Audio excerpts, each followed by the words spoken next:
Bienvenue sur France 24, il est 19h à Paris, à la une de l'actualité. Le Hezbollah a affirmé que 4 de ses combattants ont été tués.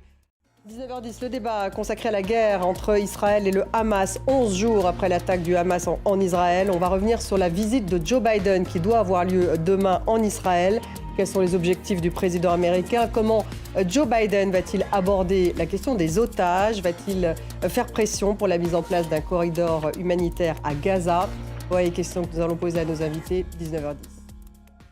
11 jours après l'attaque du Hamas en Israël, les craintes de l'extension du conflit demeurent. Le Hezbollah a affirmé que 4 de ses combattants ont été tués dans le sud du Liban. L'armée israélienne dit quant à elle avoir détecté une cellule terroriste qui compte désormais plus de 3000 morts dans les bombardements. Attention, certaines images peuvent choquer. Je vous propose de regarder donc ce sujet de Florence Gaillard et Cathy Clifford.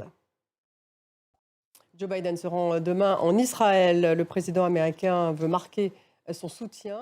On peut dire que c'est tout de même une visite à haut risque pour Joe Biden. Oui, effectivement. Merci beaucoup Mathieu. Mathieu Mabin, en direct de Washington. La Suède, plus que jamais menacée, a averti son Premier ministre au lendemain d'un attentat à Bruxelles qui a tué 2 Suédois et blessé un autre. Les Premiers ministres belges et suédois vont rendre hommage aux victimes demain, mercredi. Retour sur les faits avec Noémie Roche.